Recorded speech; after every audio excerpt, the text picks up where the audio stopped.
Around Dodge City and in the territory on West, there's just one way to handle the killers and the spoilers, and that's with a U.S. Marshal and the smell of Gunsmoke.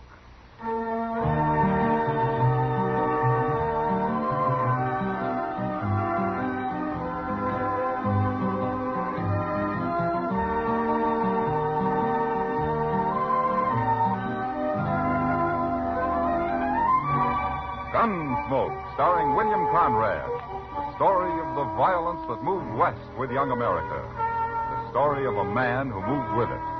Matt Dillon, United States Marshal.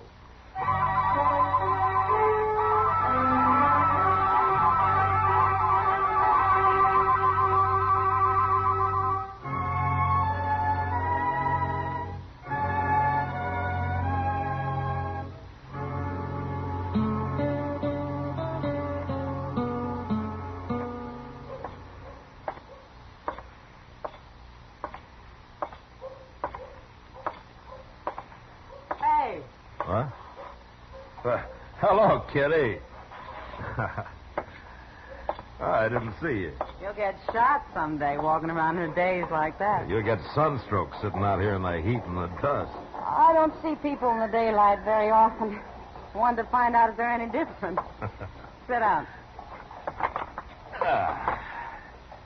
Well, are they? Any different? Yeah. I don't know. But I've spotted a few I think might be sober. That's different. For you, maybe. And I was just thinking, Kitty, there's hardly a man comes to Dodge that isn't looking for trouble of some kind. They call it fun. Yeah, sure. But part of their fun's beating somebody up or shooting him. I've heard of places where the men have to check their guns when they come to town. Ah, that never works. You can always hide a gun. Or a knife. You ought to go fishing, Matt. What? Have some fun yourself. Quit worrying for a while. I'm not worried, Kitty. You know, if it wasn't for all these men stalking each other, I'd be out of a job. There are other jobs besides keeping the peace, Matt. Yeah, I've tried most of them in my time. Hey, Mr. Dillon? Hello, Miss Kitty. Hello, Chester. Doc sent me to find you. There's an old man up in his office. Oh, what does he want me for? The old man's been shot. Shot? Yes, sir. Claims somebody tried to kill him. You mean he was ambushed? I guess he was. Anyway, it hit him in the neck. All right, Chester. I'll go back with you. He's got a friend with him, but they're both strangers around here. Now, you see what I mean, Kitty? Young or old, they're all looking for trouble. Maybe it'd help if we burned this place down. I'll sit here and think. See you about it later, Matt.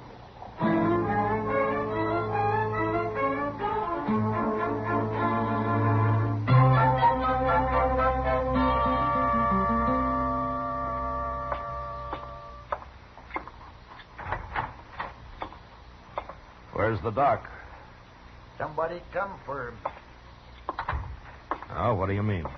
Somebody come for him. That's what. Said somebody else was sick. You're the man that was shot, huh? We don't need you, Marshal. We'll handle this. What's your name, mister? Peavy. John Peavy. My partner's name's Rives. Milligan Rives, Marshal. You ain't never heard of us. Where are you from? Up north. Sodbusters don't usually wear 6 guns. What are you doing in Dodge? We quit the land, Marshal.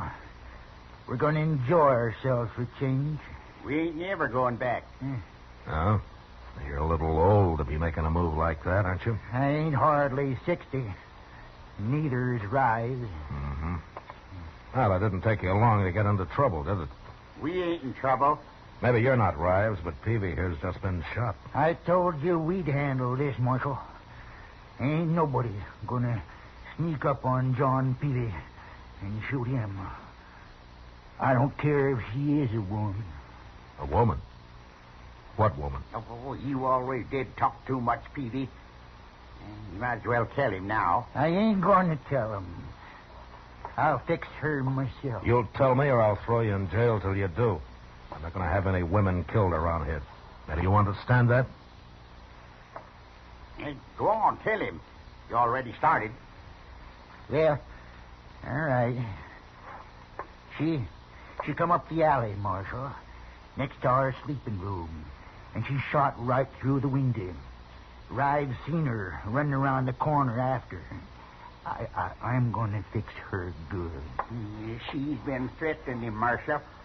I hear to do it. Who is this woman? What's her name?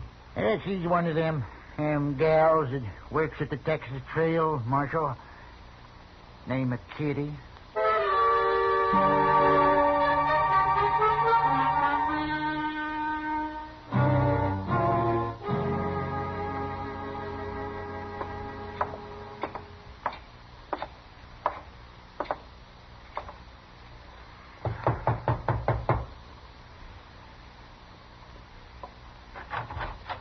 Matt, what are you doing here? I'm sorry to bother you, Kitty. Well, come in. Come in. My room's a mess. I wasn't expecting any callers. Well, it's important, Kitty. Of course. What's the trouble, Matt? You know a man called John Peavy? Peavy? Yeah. Yeah, I know him, the old fool. Or did you threaten to shoot him? Don't tell me he's come and complained to you about that. Well, no, not exactly. Well, I told him I'd shoot him, and I will, too, if he doesn't leave me alone, the old goat. He's been shot, Kitty. What? He wasn't hurt very bad, but he and his partner claim a woman did it. Now, they say it was you. Do you think I did it, Matt? Well, Kitty, if you got mad enough and you had a gun in your hand, I'd be one of the first to hide, but to sneak up on somebody in cold blood is... No, you didn't do it. When did it happen? Oh, an hour or two ago. I've been right here, alone. I guess I couldn't prove it. Well, you don't have to, Kitty. Thanks, Matt. The reason I came was to tell you about it and see if you had any ideas. All I know about Peavy and his friend Rives is that there are a couple of old men who've been acting like schoolboys. Oh. Like they've run away and are having their last fling. And I don't want anything to do with either one of them. Well, I don't blame you. But Rives claims he saw a woman down the alley after the shooting. You, any idea who it might have been? No. He's probably lying, dreaming. Yeah, maybe. Well, if you hear anything, let me know, Kitty. And if Peavy gives you any more trouble, send for me. I sure will.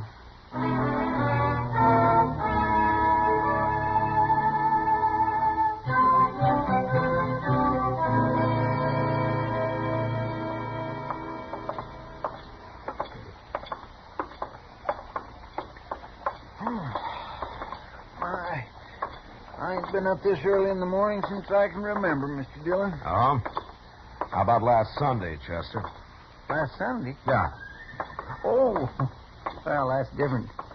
That was still Saturday night, sort of. Hey, look. There comes Miss Kitty. What in the world's she doing up at this hour? She's in a hurry, whatever she's doing.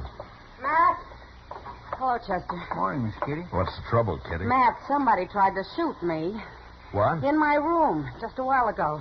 I had a pillow down by my feet. I guess they thought my head was there. They put a bullet right through it. What, did you see anybody? No, it came from outside. I didn't dare look out right away. It's kind of the same as happened to Peavy, Mr. Dillon. Yeah, maybe it was Peavy. He threatened something like this. I'm scared, Matt. Well, you should be. Chester. Yes, sir? You stay with Kitty. Don't let her out of your sight. I'm going after Peavy and Rives.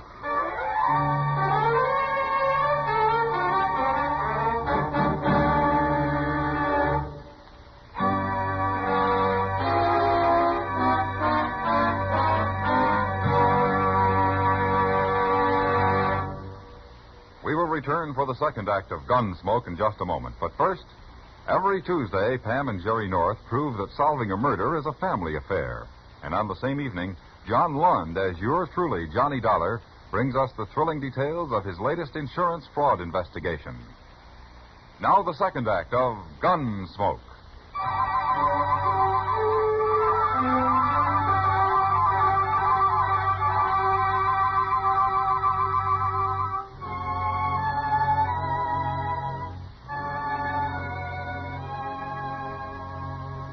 By noon, I'd searched the whole town, and there was no sign of Peavy or his friend Rives.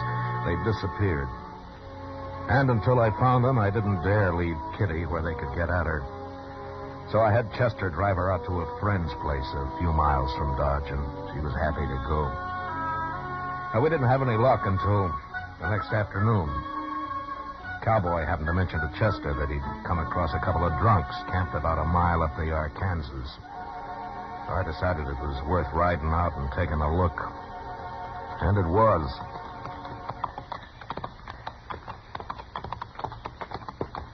It's them, all right. Yeah, and they've seen us. Keep your head up now. You think they'll fight us? You never know. Oh. Oh, boy. What are you doing out here, Marshal? Looking for you? Well, you found it. Get down and have a drink.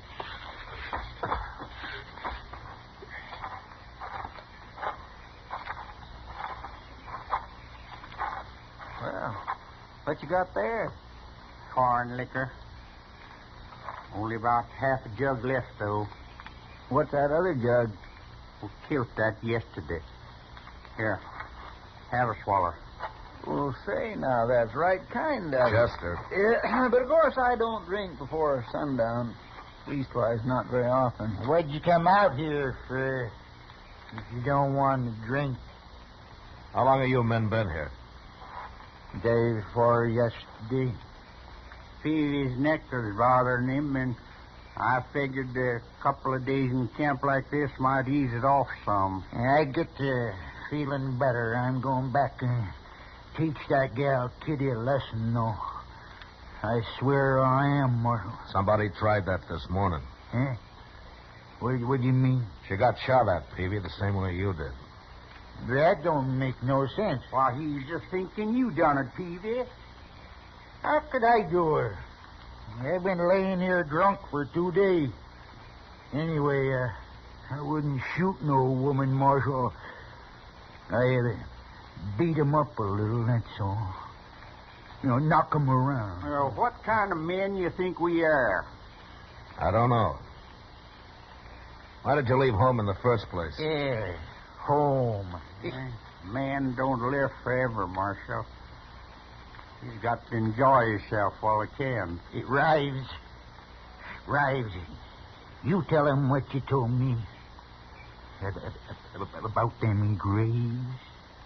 Well, I was in the graveyard once, long time ago, and I noticed something I never forgot.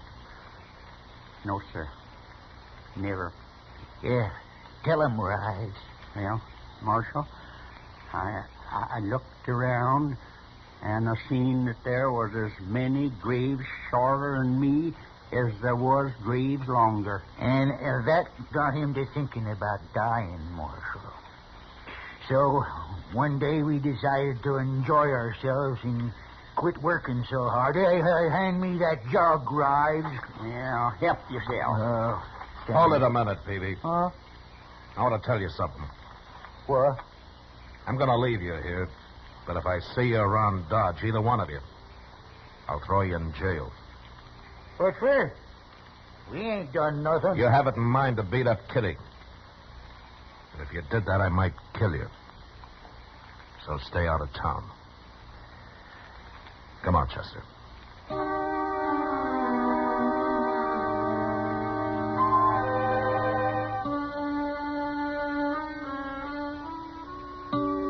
We left them there, passing the jug back and forth across their fire on the riverbank.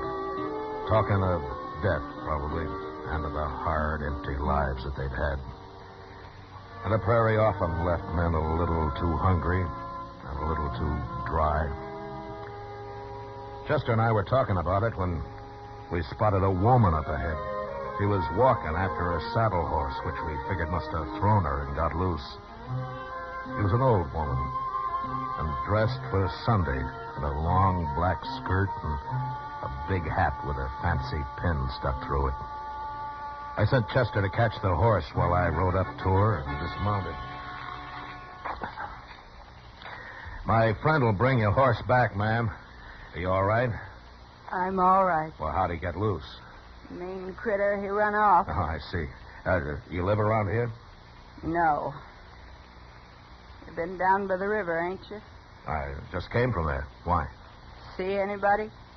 Well, a couple of men lying around a fire, that's all. Drinking? Yeah. Yeah, they were drinking. You know them? I might. Are you looking for somebody? I might be. Well, maybe you'd like us to ride back there with you. And I don't need nobody to ride nowhere with me, mister.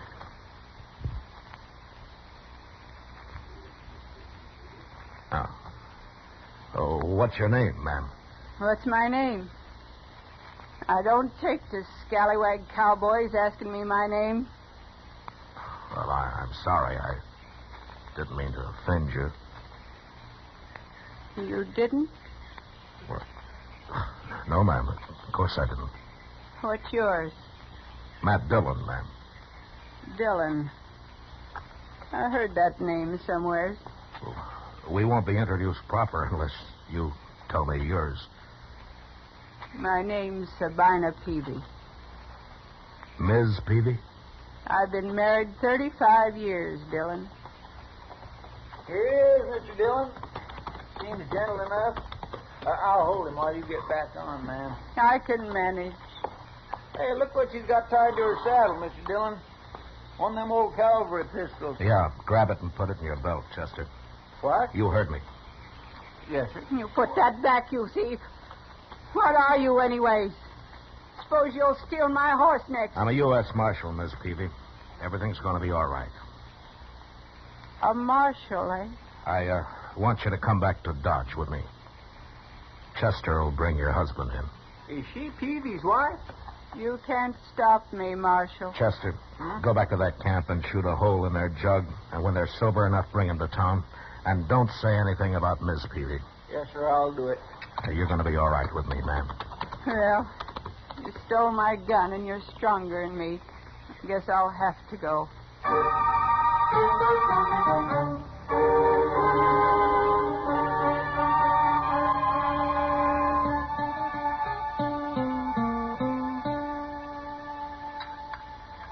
Shall I make another pot of coffee for us, ma'am?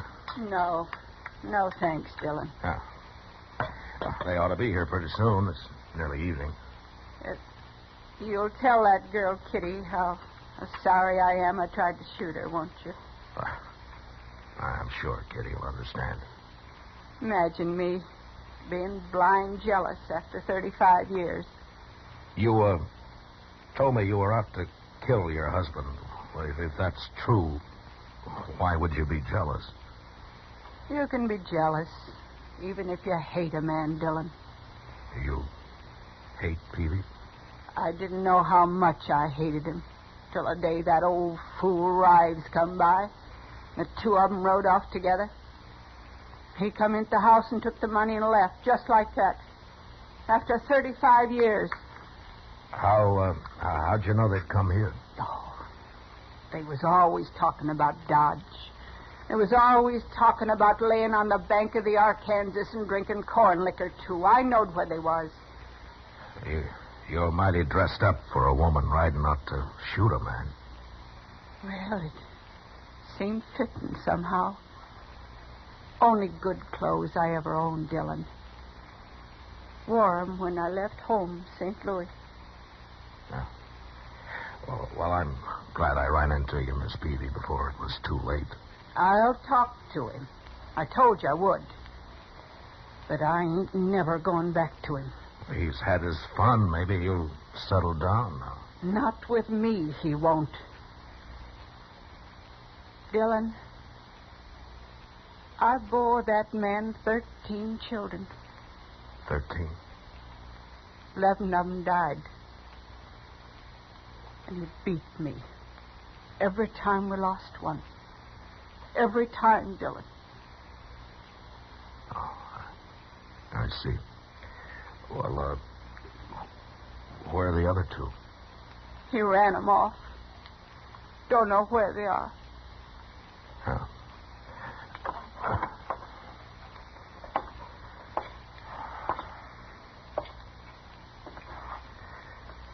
Oh, here comes your husband. Looks like Chester's got him pretty sober. But I don't want to talk to him in here in front of everybody. Well, you could go out back there in one of the cells, if you don't mind. Oh, what difference it makes? My hat on straight, Dillon? Yeah. Yes, ma'am. You look fine, ma'am. I'll wait out back.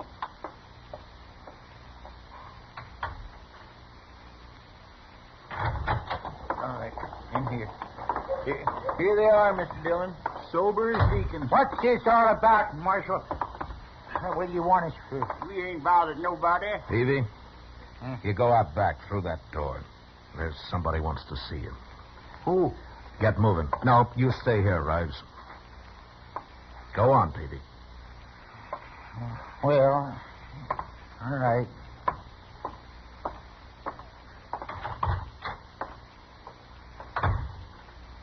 Who's out there, Marshal? His wife. What will I do with their guns, Mr. Dillon? Throw them in a drawer, Chester. Okay, sir.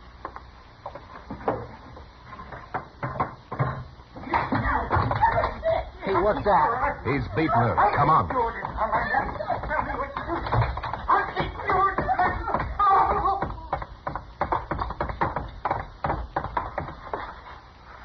Look at Peavy.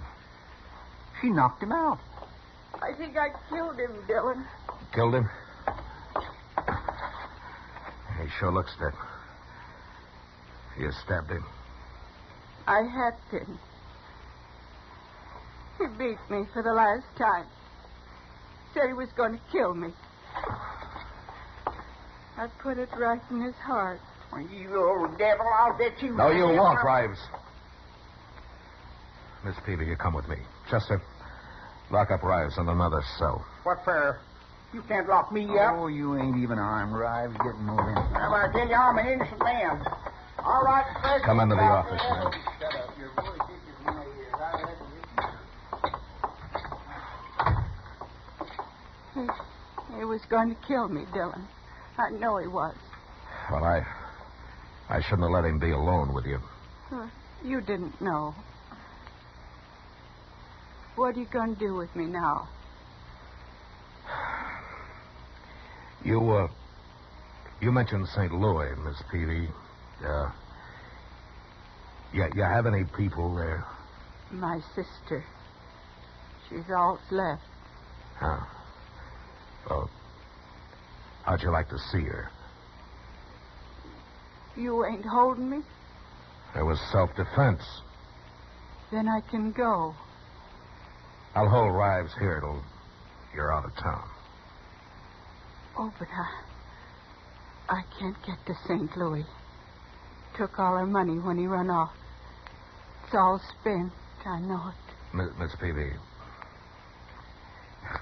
would you think I'm a scallywag cowboy if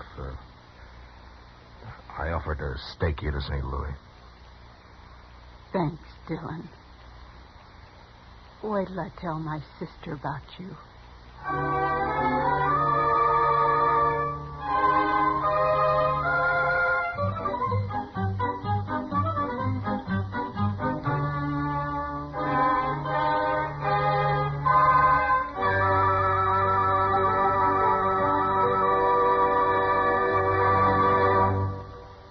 Gunsmoke, under the direction of Norman Macdonnell, stars William Conrad as Matt Dillon, U.S. Marshal. Tonight's story was specially written for Gunsmoke by John Meston, with music composed and conducted by Rex Corey. Featured in the cast were John Dehner, Ralph Moody, and Helen Kleeb. Parley Baer as Chester and Georgia Ellis as Kitty. Join us again next week as Matt Dillon, U.S. Marshal, fights to bring law and order out of the wild violence of the West in Gunsmoke.